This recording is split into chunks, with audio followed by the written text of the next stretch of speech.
안녕하세요. 2026년 2월 10일 화요일입니다. 오늘 저희는 당신이 보내주신 자료들을 가지고 지금 한국 금융시장에서 벌어지고 있는 아주 기이한 현상을 한번 파헤쳐보려고 합니다. 이게 마치 뭐랄까 두 개의 다른 나라 이야기 같아요. 한쪽에선 AI랑 반도체를 중심으로 주식시장이 정말 용암처럼 들끓고 있는데 다른 한쪽에선 부동산 시장이 거의 시베리아 벌판처럼 꽁꽁 얼어붙었습니다. 오늘 저희 임무는 이 두 개의 극단적인 풍경을 연결하는 그 보이지 않는 돈의 강이 어디로 그리고 또 얼마나 거세게 흐르고 있는지 그 경로를 추적해보는 겁니다. 네, 그 돈의 강이라는 표현이 오늘 이야기의 핵심인 것 같습니다. 단순히 주식은 오르고 부동산은 내린다. 뭐 이런 표면적인 현상을 넘어서요. 이게 과연 일시적인 유행인지 아니면 지난 수십 년간 이어져 온 부동산 불패 신화가 깨지고 한국의 부가 재편되는 어떤 구조적인 대전환의 서막인지 그걸 가늠해보는 시간이 될 겁니다. 그리고 당신이 보내주신 자료들은 바로 오늘 2월 10일을 그 중요한 변곡점으로 지목하고 있더라고요. 와, 구조적 대전환이라니. 오, 시작부터 정말 흥미진진하네요. 그럼 그 뜨거운 용암이 들끓고 있는 주식시장부터 한번 들여다보죠. 자료를 이렇게 넘겨보는데 제 눈을 사로잡는 숫자가 하나 있었어요. 전 세계 AI 설비 투자 규모가 무려 7천억 달러. 우리 돈으로 거의 900조 원에 육박한다고요? 아니, 저는 AI가 대세인 줄은 알았지만 이 정도 규모일 줄은 정말 몰랐습니다. 이 어마어마한 돈이 대체 다 어디로 흘러 들어가는 겁니까? 바로 그 지점이 지금 코스피를 움직이는 엔진입니다. 7천억 달러는 그냥 전망치가 아니고요. 지금 당장 데이터 센터를 짓고 서버를 늘리고 또 전력을 확보하는 데 쓰이는 실물 투자금이거든요. 근데 이 투자의 가장 핵심적인 부품이 바로 엔비디아의 GPU, 그리고 그 GPU 성능을 극대화하는 HBM, 즉 고대역폭 메모리죠. 이 HBM 시장의 90% 이상을 삼성전자나 SK하이닉스가 꽉 잡고 있으니까요. 글로벌 큰손들의 돈이 한국 증시로 밀려 들어올 수밖에 없는 그런 구조인 겁니다. 아, 구조적으로 그렇게 될 수밖에 없군요. 네.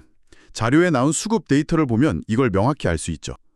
외국인하고 기관은 몇 주째 수조 원을 쏟아보면서 이 두 종목을 그냥 쓸어 담고 있는데 흥미롭게도 개인 투자자들은 오히려 주식을 팔면서 차익 실현에 나서고 있어요. 정말이네요. 큰 손들은 들어오고 개인들은 빠져나가는 형국이라니?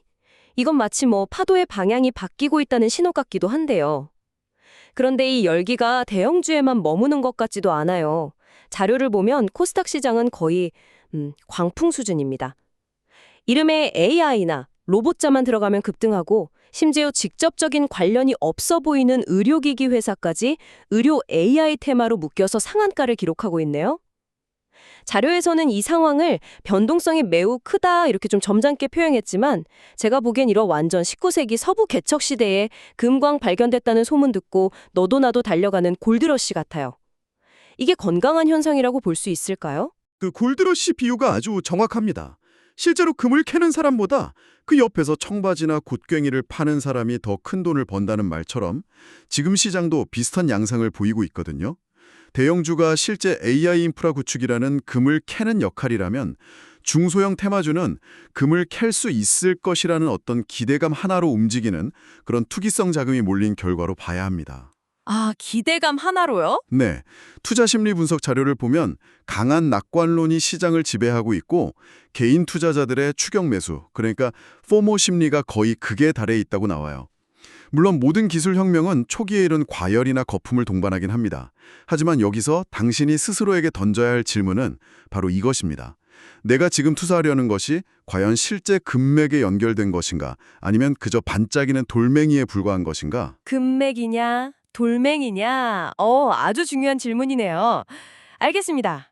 이렇게 주식 시장이란 동네에서는 거대한 축제가 벌어지고 있는데 자료 다음 장에 넘겨서 부동산 시장 파트를 보니까 분위기가 그냥 180도 바뀝니다. 갑자기 흑백 무성영화가 시작되는 느낌이에요. 정부가 다주택자 매도 마지막 기회라는 아주 강력한 경고를 날리고 있네요. 네, 지금 부동산 시장은 경제 논리가 아니라 정책이라는 거대한 힘에 의해 좌우되고 있습니다. 그중에서도 가장 결정적인 게 바로 다주택자 양도세 중과 유예 조치가 곧 종료된다는 점입니다. 양도세 중과 유예 조치요? 네, 이걸 좀 쉽게 풀어서 설명해 드릴 필요가 있겠네요. 원래 집을 여러 채 가진 사람이 집을 팔아서 이익을 보면 일반적인 경우보다 훨씬 무거운 세금을 매기도록 되어 있잖아요. 그렇죠. 그런데 시장이 너무 얼어붙으니까 정부가 한시적으로 그 무거운 세금을 면제해줬던 거죠.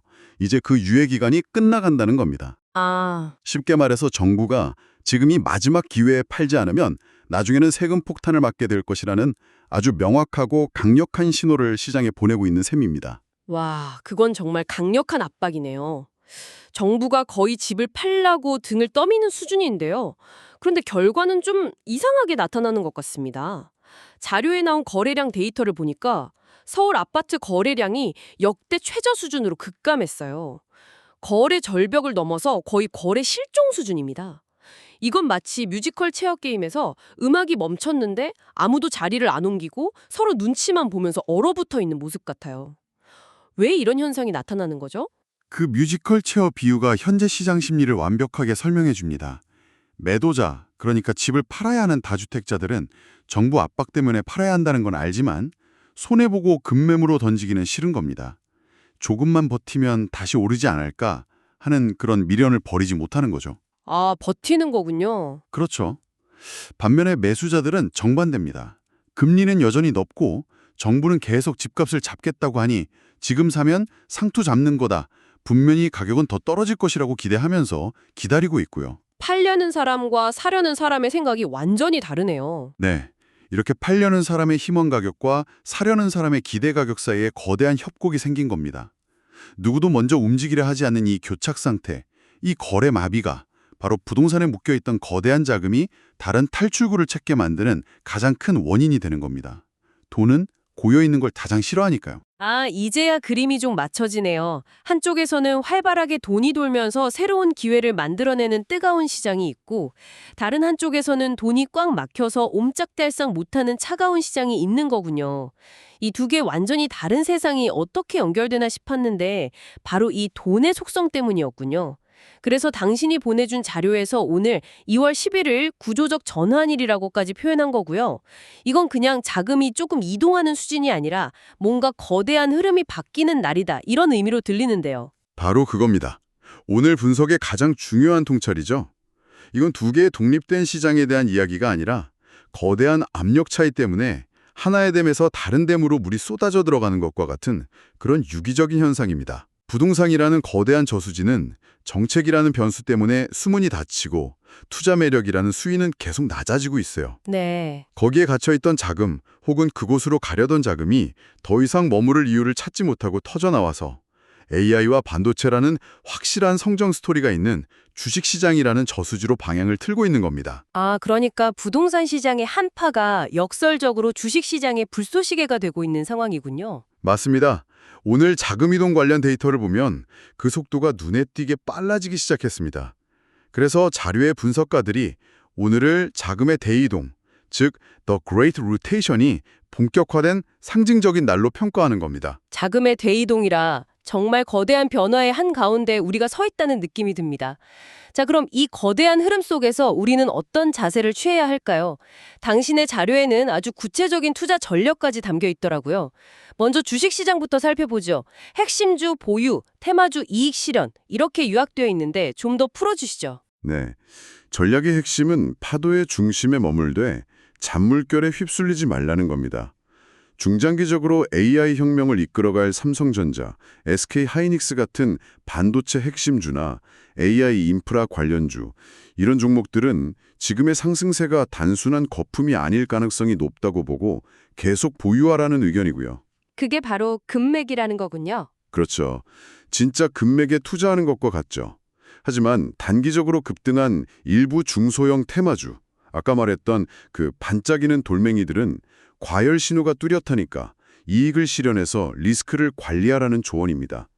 좋은 파도에 올라타는 건 좋지만 파도가 너무 거칠어지면 잠시 빠져나와서 다음 파도를 기다릴 줄도 알아야 한다는 뜻이죠.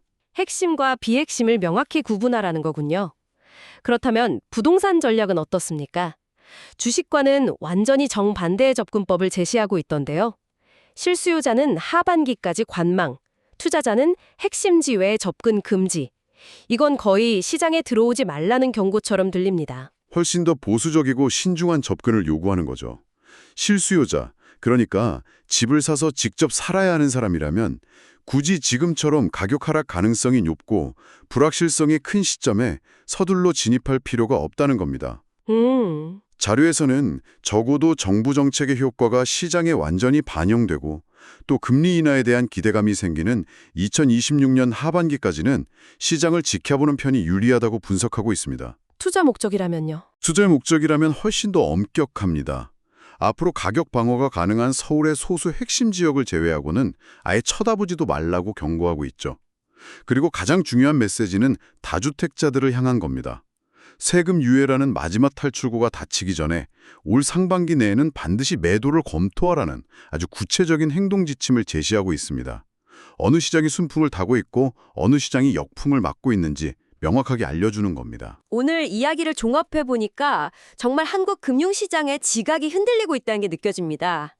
AI라는 새로운 시대의 엔진을 달고 질주하는 주식시장과 과거의 영광에 갇힌 채 정책이라는 족수에 발이 묶인 부동산 시장, 그리고 그 사이를 흐르는 거대한 돈의 강줄기를 함께 따라가 봤네요. 맞습니다.